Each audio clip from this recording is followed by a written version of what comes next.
পৃথিবীর বুকে এমন কিছু ভূখণ্ড আছে যেগুলো একবার চোখে দেখলে মন তা কখনো ভুলে থাকতে চায় না। আফ্রিকার বিস্তৃত সাভানা তেমনই এক বিস্ময়। হাজার হাজার বর্গ কিলোমিটার জুড়ে ছড়িয়ে থাকা তৃণভূমি আর গাছপালায় মোড়া এই প্রান্তর যেন প্রকৃতির নিজে হাতে আঁকা এক জীবন্ত চিত্রকলা। সাভানা মানেই উন্মুক্ত আকাশের নিচে সোনালি ঘাসের সমুদ্র, যেখানে বাতাস বইলেই ঘাসের ঢেউ দুলে ওঠে। দূরে দূরে ছড়িয়ে থাকা ছাতার মতো আকৃতির একেশিয়া গাছ সূর্যাস্তের সময় তাদের ছায়া লম্বা হয়ে মিশে যায় গোধূলির আলোয়। সন্ধ্যার আগমন যেন এখানে হয় মহড়ার মতো। আকাশের লাল, কমলা আর বেগুনি রং মিলে এক অপার্থিব দৃশ্যপট তৈরি হয়।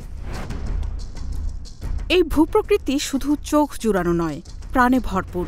এখানে ঘুরে বেড়ায় আফ্রিকার বিখ্যাত বিগ ফাইভ: সিংহ, হাতি, চিতা, গন্ডার ও মহিষ। বনের ছায়া ঘেরা পথ জুড়ে ছুটে চলে জেব্রার পাল, গাছের ডালে বসে থাকে হাজার রকম পাখি।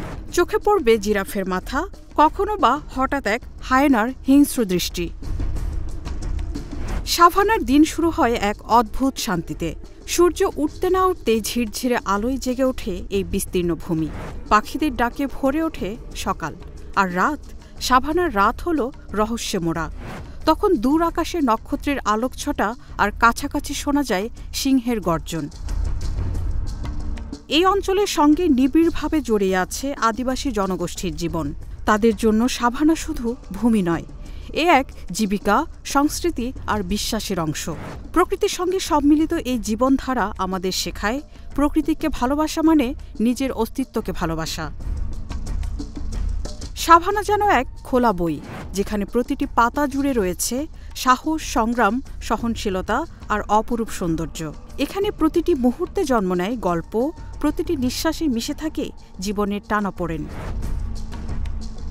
এই তৃণভূমি কোনো নিছক পর্যটন গন্তব্য নয়, এ এক চলমান মহাকাব্য, যেখানে প্রকৃতি, প্রাণী আর মানুষ মিলে রচনা করছে জীবনের মহারাগ।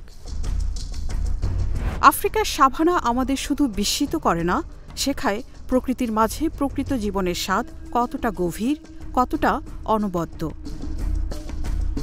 Marufa Kamal, news desk, hello Bangla.